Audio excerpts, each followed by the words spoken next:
전에 이 같은 본문을 가지고 이렇게 설교를 한 적이 있습니다. 그런데도 제가 한 주간 이 본문 말씀을 가지고 여러분에게 말씀을 함께 나누고 싶은 마음이 강렬하게 마음에 계속 들었어요. 성령님께서 주신 마음이라고 믿습니다. 그래서 오늘 이 주일과 다음 주일 두 주에 걸쳐서 이 같은 본문을 가지고 그리고 같은 제목을 가지고 내 안에 거하라, 내 안에 살아라 라는 제목으로 또 말씀을 나누고 싶습니다.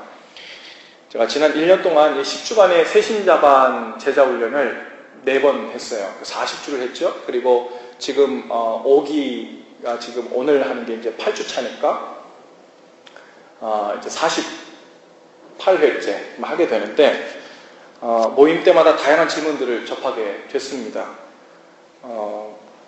그 공통적인 뿌리가 있는 것 같았는데 뭐 이런저런 삶의 배경들이 다르고 관심사가 달라서 그 질문하는 의미들이 좀 달랐지만 그 공통적인 어느 뿌리에서 나오는 질문 같은 그 느낌이 있는데 그것은 무엇이냐면 내가 그리스도인이 되었음에도 불구하고 내 삶이 구체적으로 눈에 보이게 변하지 않는 것에 대한 궁금, 의아함, 그리고 이것을 어떻게 받아들여야 할지, 이것이 정상적인 것인지 아니면 내가 무언가 중요한 것을 빠뜨리고 있는 것인지, 그것에 관한 궁금증과 의아함이 우리 가운데 모두 있는 것 같습니다.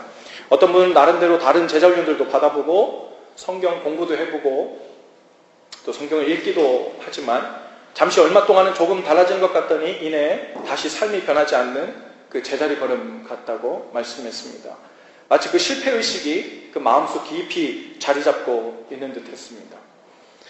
어떤 분들은 반복적인 실패와 그 실망에 아예 더 이상 큰 기대를 가지지 않고 적당히 신앙생활을 하는 것으로 마음을 정하신 분들도 있는 것 같아요. 오늘 본문 말씀이 바로 이 삶의 변화라는 열매가 없는 바로 그리스도인에 대한 이야기입니다. 오늘 본문 말씀 2절을 좀 다 같이 한 목소리 좀 읽으면 좋을 것 같습니다.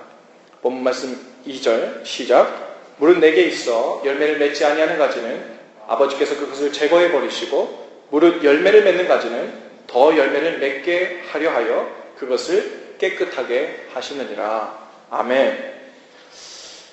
여러분이 이 구절을 어떻게 읽습니까? 물은 내게 붙어있어 열매를 맺지 아니하는 가지는 아버지께서 그것을 제거해 버린대요. 잘라내 버린대요. 그리고 열매를 맺는 가지는 더 열매를 맺게 하려고 그것을 깨끗하게 하신다고 합니다. 많은 그리스도인들이 저를 포함해서 이 구절을 오해해왔습니다. 저도 언젠가까지 이 말씀에 대한 막연한 생각이 있었습니다. 마치 자녀들이 약하고 비리비리해가지고 열매를 많이 맺지 못하면 그 사랑과 은혜를 단호히 거두어 가시는 분으로 하나님을 오해할 수 있습니다. 또한 하나님을 그 열심히 노력해서 열매를 많이 맺는 자녀들에게만 복을 주시는 하나님으로 또한 오해하기도 합니다. 그런데 이런 생각들은 은혜 하나님을 완전히 율법적이고 이중인격을 가진 하나님으로 우리가 보게 되는 오류를 범하게 되죠.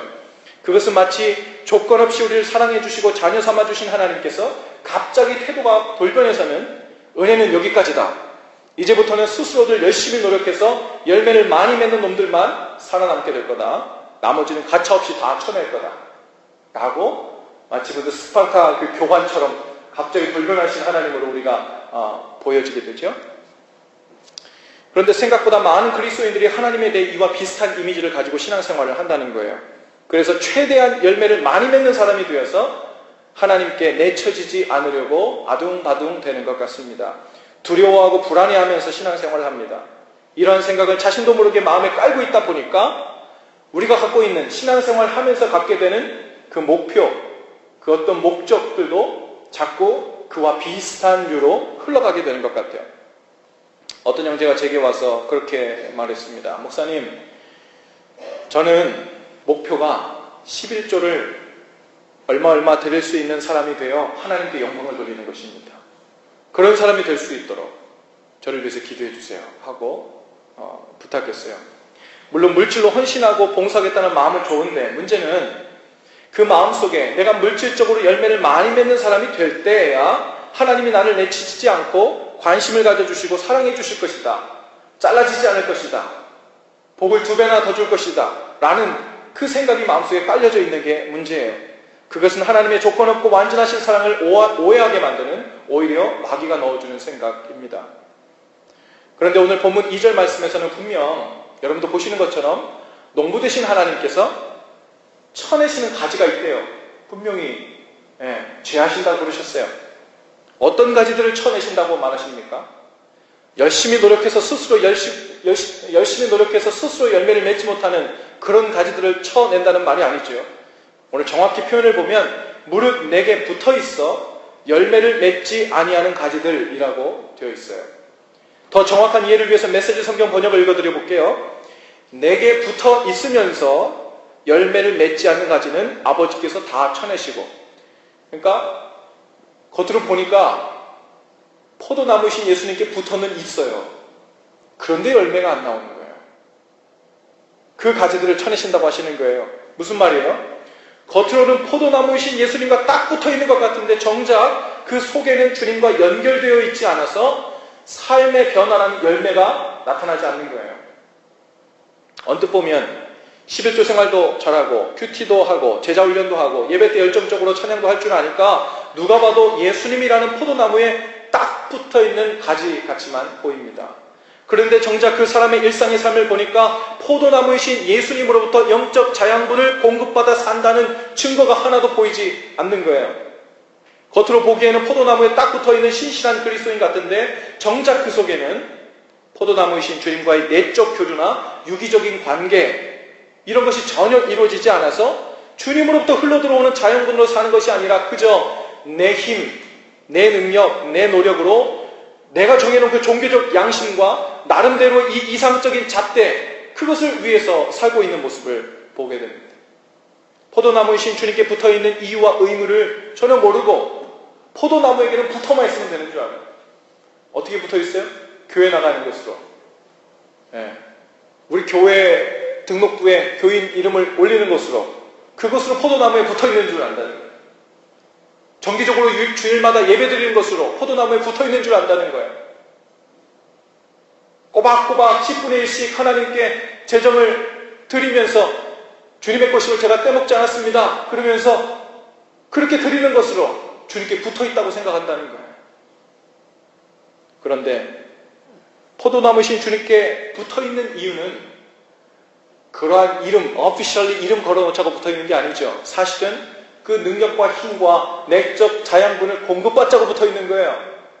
그런데 정작 우리 삶 속에서 그 내적 자양분은 유기적인 관계 속에서 소통이 되지 못하고 오직 officially, 겉으로 우리가 붙어있는 그런 모습으로 만족하고 있다면 그것이 바로 율법적인 종교 생활이에요. 성경에 나오는 율법을 중요시했던 그 바리새인들이 치렁치렁 아주 그냥 종교적인 옷을 입고 사람들 보는 앞에서 큰 소리로 기도하고 사람들 앞에서 내가 율법을 얼마나 잘 아는지 설파하고 그런 이야기를 하면서 의시되는 모습, 그런 위선적인 모습 속에서만 종교생활이 아니에요.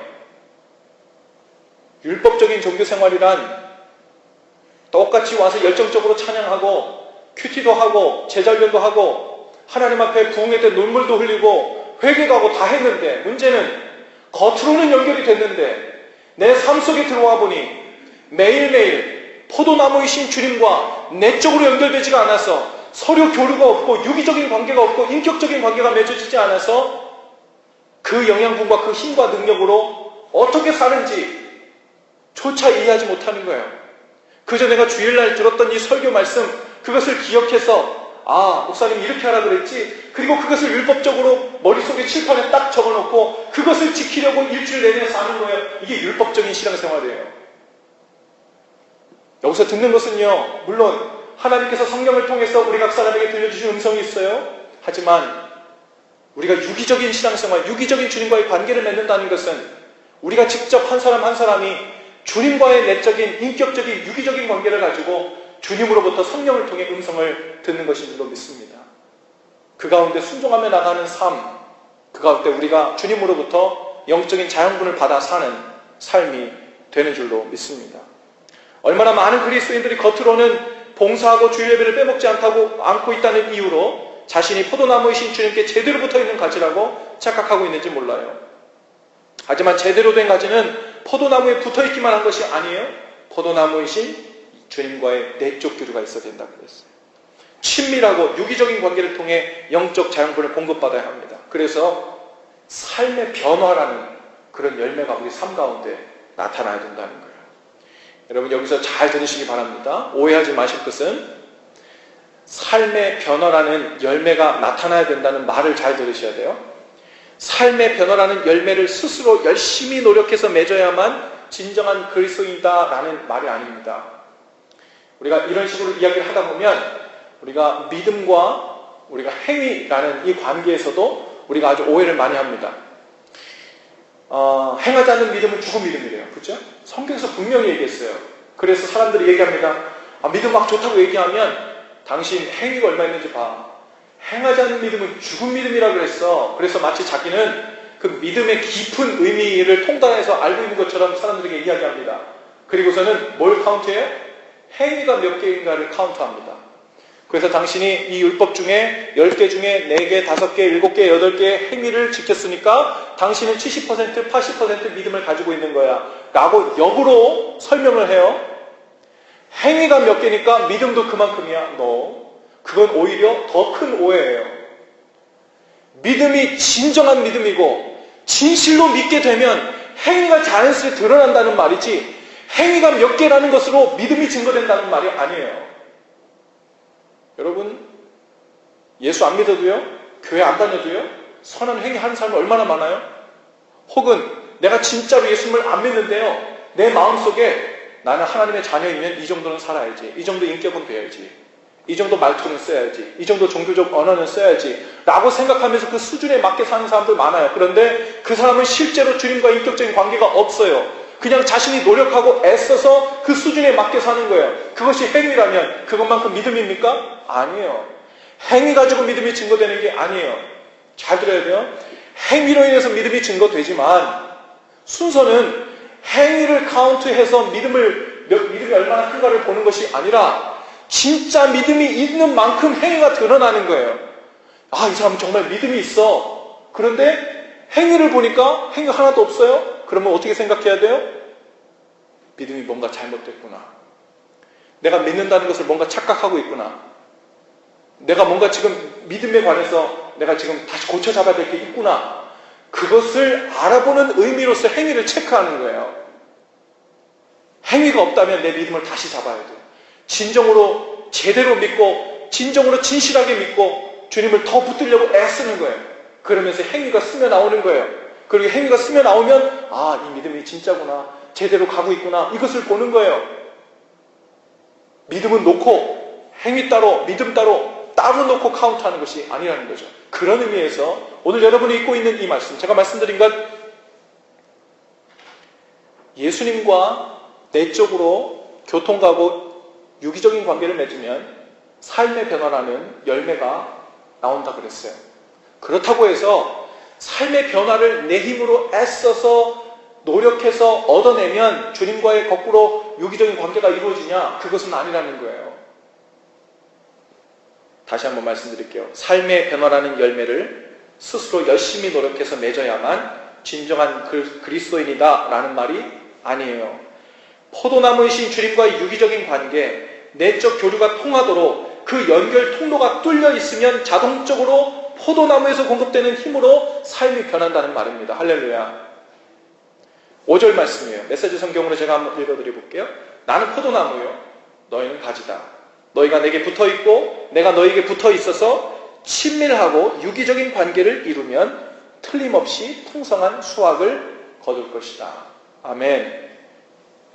포도나무이신 예수님과 가지인 우리들의 종교의식을 통해서 겉으로만 붙어있는 것이 아니라 내적인 통로가 연결돼서 친밀하고 유기적인 관계를 맺어야 되는데 그 접촉점에서 내적인 연결 통로 역할을 하시는 분이 계세요. 그분이 누구시냐면 바로 성령님이십니다. 내적인 통로 역할을 하시는 분. 그래서 예수님에 관한 지식만 있고 성령님에 관한 지식과 이해가 없으면 예수님과의 인격적인 친밀한 교류도 있을 수 없습니다. 여러분 예수님이 지금 어디 계세요? 예수님이 2000년 전에 하늘로 승천하시면서 예수님이 하늘로 승천하셨어요. 그리고 성경에도 예수님은 하늘 보좌 우편에 앉아 계시대요. 그렇죠? 예수님은 지금 어디 계신 겁니까? 하늘 보좌 우편에 계십니까? 여기 계세요? 그럼 여기에서 예수님하고 성령님은 어떤 존재로 우리와 함께 계신 거예요? 우리는 예수님과 함께 있는 거예요? 성령님과 함께 있는 거예요?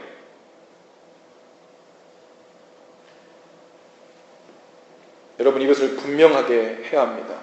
그렇지 않으면 신앙생활 하는 동안 평생 정리가 안 되고 혼란스럽게 될 수 있어요. 주일학교 아이들에게 물어보죠. 예수님이 어디 계시지? 그러면 어디 있다 그래요? In my heart. 마음속에 있대요. 감이 옵니까? 마음속에 있다. 민혁형제, 마음이 어디 있어요? 심장에 있습니까? 머리에 있어요? 과학적으로 아무도 밝혀내지 못했어요. 마음이 어디 있는지. 하트를 그리면서 심장에 있을 것 같기도 하고 브레인의 생각 가운데 있을 것 같기도 하지만 이 마음이 어디 있는지 아무도 몰라요. 그런데 우리는 아이들한테 물어볼 때 아이들, 예수님이 어디 계시지? 마음속에 있대. 그래, 너 알고 있구나. 알긴 뭘 알아요. 지금 마음속에 있다는 말이 무슨 말인지 지금 물어보는 사람도 대답하는 사람도 몰라요. 그게 무슨 말이에요? 마음속에 있다는 말이. 여러분, 마치 세종대왕을 기억하듯이 마음속에 그 위대한 인물 예수님을 세종대왕처럼 그냥 기억하고 있다는 말이 그게 마음속에 있다는 말이에요? 그런 의미 아니죠. 그럼 마음속에 있다는 말이 뭐예요? 머리로 기억하는 것이 아니라 마음으로 기억하는 거니까 세종대왕보다는 조금 더 좋은 마음으로 기억하고 있는 게 마음속에 있는 겁니까? 그것도 아니죠. 우리가 마음속에 있다고 말할 때 그 포인트는 무엇이냐면 살아계시다는 것에 있어요. 할렐루야. 하나님께서 기억 속에 옛날에 2000년에 있다 죽은 예수님을 내가 마음속에 아주 진실하게 아주 그냥 간절한 마음으로 기억하고 있어, 이런 말이 아니라 그 살아계신 예수님께서 내 속에서 내 마음에 내 생각에 계속해서 영향을 미치시면서 생각을 주시면서 나와 교통하고 교류하고 인격적인 관계를 맺고 있다는 그 말이 마음속에 있다는 말이에요. 할렐루야. 여러분, 그래서 요한복음 14장 26절에 우리 마음속에 계신 그 성령님을 통해 성령님이 어떤 일을 하시는지에서 말씀하십니다. 보혜사, 곧 아버지께서 내 이름으로 보내실 성령, 그가 너에게 모든 것을 가르치고 내가 너에게 말한 모든 것을 생각나게 하리라. 할렐루야. 여러분, 이런 경험을 해보셨어요? 주님께서 우리에게 말씀하신 것을 우리가 깨달아지게 되는 것, 그것이 바로 성령께서 우리를 가르치시는 거예요. 오늘 여러분 이렇게 말씀을 듣다가 오늘 설교를 듣고 있는데 제 목소리가 아니라 성령님께서 여러분을 각 사람에게 적용해서 말씀해 주시는 그 음성을 들으십니까? 저에게는 이런 육성 소리가 속에 들리냐고 얘기하는 거 아니에요. 여러분이 깨달아지는 것은 성령께서 가르치시기 때문에 그래요. 생각나게 하신대요. 또한 저는 아직도 의문투성이인 게 하나 있는데 그것은 무엇이냐면 생각나게 할 때는 현상이에요. 생각나게 되는 거. 아이디어라고 그러죠. 아이디어. 갑자기 생각이 번뜩 나요. 갑자기 주님의 마음이 이렇게 있구나 번뜩 나요. 갑자기 이것이 주님께서 기뻐하시겠구나 번뜩 나요. 이것이 주님의 마음을 시원케 하는 거겠구나 번뜩 생각이 나요. 도대체 이 번뜩 하고 나오는 그 통로가 어디입니까? 어디서부터 오는 거예요? 아무도 몰라요. 심리학에서는 무의식의 세계라고 해요. 무의식의 세계라는 정답은 뭐냐면 한마디로 나도 모른다는 얘기예요. 아무도 모른다는 얘기예요. 여러분, 우리를 가르치시는 그리고 우리로 생각나게 하시는 그 성령님의 음성은 우리 육성으로 이렇게 듣는 것이 아니라 우리 생각과 마음에 생각나게 하시고 그것으로 하여금 주님의 마음을 깨닫게 하시고 이것이 주님께서 나를 향한 주님의 뜻이구나. 이것을 기뻐하시는구나. 이것에 순종하기를 원하시는구나. 이것을 피하기를 원하시는구나. 이것을 기뻐하지 않으시는구나 하고 우리에게 말씀하신 주의 성령님이 바로 성령께서 그 일을 행하시는 거예요. 예수님께서 승천하시면서 얘기하시는 거예요. 볼지어다 내가 세상 끝날까지 너희와 항상 함께 있으리라. 예수님께서는 지금 하늘 보좌 우편으로 가시면서 우리와 항상 함께 있으시겠대요. 그리고 내가 보혜사, 곧 내 이름으로 보내실 성령, 그 성령님의 다른 이름들이 뭐예요? 그리스도의 영, 하나님의 영, 거룩한 영, 그 다 성령의 다른 이름이에요. 그 중 이름은 그리스도의 영. 그리스도가 누구예요? 예수님이에요. 예수님의 영이 성령님이세요. 예수님께서 가셨다가 성령님 우리에게 보내시면서 우리와 항상 함께 있으시겠대요. 그리고 성령을 통해 우리에게 가르치시고 생각나게 하시고 주님의 마음을 보여주시는 거예요. 여러분, 이제 우리는 어떤 가지가 되어야 하겠습니다. 여러분은 어떤 가지에 겉으로 드러나는 신앙생활을 통해서 주님과 붙어 있는다고 삶의 변화가 오는 것? 절대 아닙니다. 제가 지난주에 제자훈련 하면서 우리 성숙자반 제자훈련 첫 모임 하면서 보니까 그 세신자반 3기에 함께했던 그 그룹이 이번에 성숙자반 2기에 거의 그대로 같이 왔어요. 그래서 시작하게 되고 한 2달 정도 텀을 두고 지금 성숙자반을 시작하게 되는 거거든요. 그 제가 물어봤어요. 첫 모임에. 여러분 세신자반 제자훈련 할 때 느낌이 어땠고, 그리고 2달 쉬어보니까 어땠고, 지금 다시 시작하는 마음은 어떻습니까? 그리고 이 2달 쉬는 동안에 여러분은 무엇을 느꼈습니까? 하고 물어봤더니 이구동성으로 이런 얘기를 해요. 저는 죄인이라는 것을 느꼈습니다. 내 힘으로는 절대 삶을 변화시킬 수 없구나, 이런 것을 느꼈대요. 야, 난 정말 주님의 은혜가 아니고서는 도저히 어떻게 할 수 없는 인간이구나, 이런 것을 알게 됐대요. 그래서 제가 세신자 그 반 10주간 열심히 가르쳤는데 어떻게 2달 동안 그렇게 무너질 수가 있나, 그렇게 말씀드리지 않았고 좋은 것을 깨달았다 말씀드렸어요. 아주 좋은 것, 대단한 것. 더 깨져야 합니다. 더 무너져야 하고, 더 실망해야 되고, 더 절망해야 돼요. 그래서 내 힘과 내 노력으로는 해볼 만도 한데 라는 생각 자체가 다 없어져야 돼요. 오직 주님의 은혜가 아니고서는 도저히 해결이 안 되는 게 나구나, 도저히 해결이 안 되는 게 내 죄의 욕구구나, 도저히 가능성이 없는 것이 나구나, 구제불능이구나 라는 데까지 더 들어가야 그 후에 오직 주님의 은혜를 살짝 붙들지 않고 단단히 붙들게 되는 거예요. 할렐루야.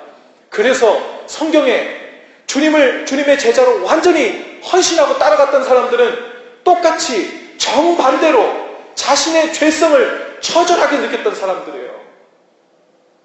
도저히 방법이 없구나. 사도 바울 보세요. 오호라, 나는 공고한 사람이로다. 누가 이 사망의 몸에서 나를 건져내랴. 이런 방법 저런 방법을 다 써봤어요. 발버둥을 다 쳐봤는데도 도저히 방법이 없어. 주님만이 답이 아니라면 나는 차라리 죽고 마는 게 나아. 도저히 방법이 없어. 나는 삶의 끝에까지 가는 거예요. 여러분, 예수 그리스도를 믿는 믿음의 사람이 되고, 그리고 안타까운 마귀의 자녀가 되는 것, 그것은요 똑같아요. 같은 출발선상에 있어요. 어디에 있냐면요, 자기 자신의 인생에 대한 절망에서부터 와요. 모든 사람은 다 절망해요. 여러분 눈에 다른 사람들은 꽤 살만하게 보입니까? 예? 살만하게 보여요? 저 사람은 인격도 괜찮고 것 같고 상황이나 배경도 괜찮은 것 같아요. 저 정도면 살만할 것 같아요. 그렇게 보이십니까? 옆에 사람 좀 보세요. 뭐 보세요. 옆에 사람 좀 살만해 보입니까? 어떻습니까? 제가 단언컨대 죽지 못해 삽니다. 지금 당장은 아니더라도 죽지 못해 산다는 생각을 아마 여러 번 해보셨을 거예요. 제 말이 아니라 그것이 인간은 무엇인가, 인간은 누구인가의 본질이에요. 우린 죄인이고 절망 가운데 빠지고 스스로 헤어나올 수 없고 발버둥 치고 노력하고 애쓰는데 실망과 절망은 애쓴 만큼 노력한 만큼 점점 더 커져요. 이 철저한 절망 가운데 빠졌을 때 거기에서 완전한 절망의 끝에서 1분 1초라도 주님의 은혜의 끈을 놓으면 그 즉시로 나는 죽을 수밖에 없는 죄인이구나 라는 것을 붙들면 하나님의 자녀로 살게 되는 거예요. 그런데 절망 끝에 가보니까 인생 정말 아무것도 아니네. 마음대로 되는 거 아무것도 없고 나만 불행당하는 것 같고 불공평하고 애써도 도저히 돌파할 수 있는 방법이 없네 라고 그 절망의 끝에서 자기 비관, 자기 정죄, 세상 한탄, 남탓으로 나아가면 그때부터는 마귀에게 휘둘리는 사람으로 살게 되는 거예요. 그 출발선은 똑같아요. 살만하고 괜찮은 사람이기 때문에 하나님의 자녀 되는 거 아니에요. 다 절망의 끝에 섭니다. 어떤 사람은 시간마다 좀 차이가 있을 수 있어요. 어떤 사람은 꽤 그냥 괜찮은 그런 고민 안 해도 될 만한 상황에서 그냥 이렇게 살아온 사람이 있을 수 있어요. 하지만 그런 사람은 곧 옵니다. 곧 와요. 그 절망의 끝을 거치지 않고는 주님을 내 생명을 구원하신 구원자로 만날 수 없어요. 만나더라도 인정하지 못해요. 왜요? 내가 그렇게 절실하지도 않은데 뭐. 정말 방법이 없구나라는 데까지 가보지 않았는데 뭐. 그러니까 와서 우리 영접기도 합시다 그러면 마음에 뭐 그렇게 믿어지는 마음도 없어. 그런데 영접기도 뭐 해놓으면 혹시 모르면 나중에 죽으면 천국 갈 수도 있으니까 해놓지 뭐. 이렇게 영접기도 할 수도 있어요. 여러분 영접기도 했다고 세례 받았다고 다 똑같은 하나님의 자녀 아니에요. 그 마음속에 주님을 얼마나 단단히 붙들고 있고 주님만을 주인으로 얼마나 삼고 있는가는 천차만별입니다. 여러분 포도나무 가진 우리의 최대 미션은 그래서 열매 맺는 것 아닙니다. 무엇이 되는 것 아니에요. 어떤 대단한 일을 해가지고 하나님께 영광 돌리는 거 아니에요. 우리가 영광 돌리지 않아도 하나님은 스스로 영광 받으시는 분이세요. 포도나무이신 예수님께 유기적으로 제대로 붙어있는 거, 이게 하나님이 우리에게 주신 최고의 미션이에요. 할렐루야. 주님께 제대로 붙어있는 거, 그렇게만 하면 열매 맺는 건 주님 소관이에요. 주님께서 주님이 원하시는 열매를 원하시는 양만큼 원하시는 모양대로 맺어 가시는 거예요. 열매는 가지가 힘쓸 일이 아닙니다. 힘쓴다고 마음대로 열매를 맺을 능력도 우리에겐 없어요. 오직 포도나무에 얼마나 단단히 붙어져 있나, 겉만 붙어져 있는 거 아니고 그 내적인 교류가 성령님을 통해 얼마나 유기적으로 인격적으로 교류가 되고 그 말씀을 통해서 얼마나 순종하고 주님과 얼마나 동행하고 있는가, 그거에 달린 일이라는 거예요. 그래서 여러분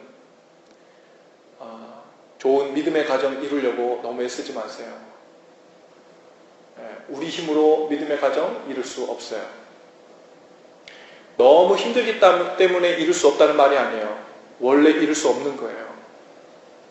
근데 우리가 믿음의 가정이라는 것을 이루려고 하면요, 우리는 제일 먼저 뭐부터 생각하냐면요, 본이 될 만한 모델, 마들이 될 만한 어느 가정의 본을 삼아요.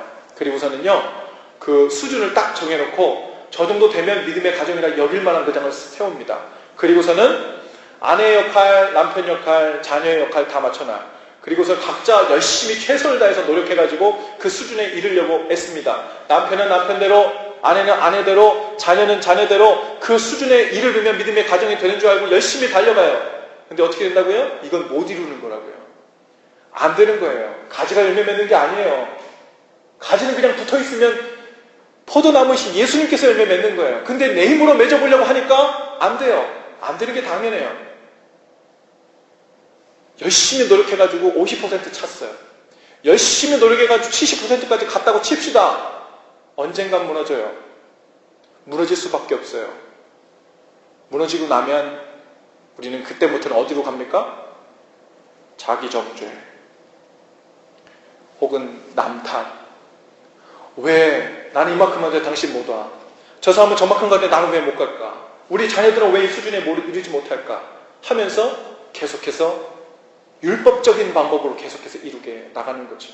여러분, 우리가 할 수 있는 건 오직 포도나무이신 예수님께 각자가 남편과 아내와 자녀들이 열심히 붙어 있도록 애쓰고 격려하고 기도해 주는 거예요. 할렐루야. 그러면 남편은 남편 나름대로, 아내는 아내 나름대로, 자녀들은 자녀들 나름대로 적당하고 아름다운 열매를 주님께서 맺게 해주시는 거예요. 그리고 그렇게 살다 보니까 서로가 주님의 뜻대로 삶의 열매를 맺게 되면서 우리는 이상적인 믿음의 가정을 이루고 있음을 어느 날, 우리의 모습을 보면서 어느 날 발견하게 되는 거예요. 어느 수준에 이르는 것을 통해서 열심히 나가는 게 아니라 그것은 가지가 스스로 열매 맺어보려고 안 되는 거를 안간힘 쓰고 있는 것과 마찬가지예요. 그거는 다시 절망, 다시 실망, 아니면 자기정죄, 아니면 남탓, 그것으로 귀결되게 돼 있어요. 여러분, 교회 사역하면서도 어떤 성과를 내려고 여러분 열심히 노력하지 마세요. 어떤 성과를 성취하는 것을 목적으로 삼을 때 우리의 관심은 포도나무가 아니라 우리들 자신의 능력에 집중하게 됩니다. 사역을 감당할 때 오직 주님께서 우리 각 사람에게 원하시는 것이 무엇인지를 분별하고 순종하는 일에만 온 힘과 능력을 쏟으면 돼요. 제가 고민하고 있는 게 무엇이냐면요, 저도 모르게 우리 교회가 이 정도 부흥을 해야 되는데 사람은 몇 명 정도, 재정은 얼마 정도, 그리고 우리 건물은 어떻게, 이런 생각들을 나도 모르게 하게 되면, 이런 생각이 떠오르게 될 때 저 이 생각과 싸우느라고 너무 힘들어요. 그 생각에 휘둘려서 그것을 구상하게 되면요, 그 즉시로 생명력은 다 죽고 다 끝나버리는 것을 압니다. 그것은 가지가 목표를 세워놓고 그것을 열매 맺으려고 노력하는 것과 똑같아요. 아니에요.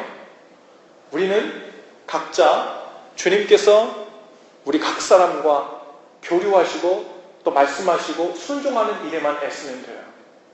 나머지는요, 주님께서 원하시는 것만큼, 주님께서 원하시는 때, 또한 주님께서 원하시는 모양으로 빚어가시는 줄로 믿습니다. 무조건 다 부흥해야 되고 무조건 사람이 많아져야 하나님의 뜻이라 그러면 여러분 어떻게 해요?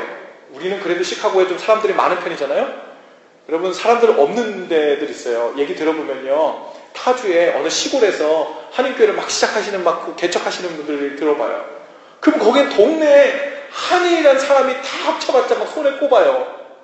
들어간 사람도 나온 사람도 별로 없어.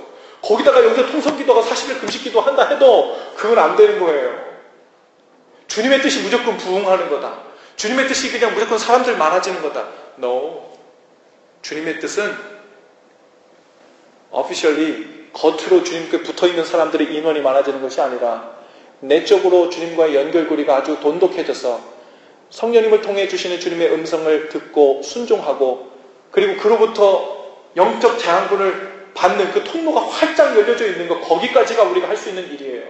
나머지를 주님께서 원하시면 더 크게도 하실 수도 있고 작게도 하실 수도 있고, 이대로 좋다, 만족하다, 지금이 딱 건강하다, 지금이 딱 너희가 교만하지 않고 하나님께 진실로 온전한 예배자로 설 수 있는 때다, 그러면 그렇게 할 수 있어요. 한번 아내와 그런 얘기를 나눴어요. 그때 하나님이 저한테 그런 마음을 주셨어요. 여보, 나는 그때 우리 교회에 새로 오신 분들, 즉 교회는 오셨는데 평생 교회를 처음 나오셔가지고 와가지고 세례를 받으시는 분들이 여러 계셨던 때였어요. 그래서 세례를 주고 갔는데, 사실 제가 여기 오기 전에 있었던 락포드에 있는 크라이스트 UMC라는 미국 교회에서 사역할 때는 거기는 주일날 출석인원이 600명이에요. 그런데 1년이 가도 어른 성인 세례식이 한 번도 없어요. 아이들 유아 세례는 몇 명 있어요. 새로 태어난 아이들. 그런데 성인 세례식 한 명도 없어요.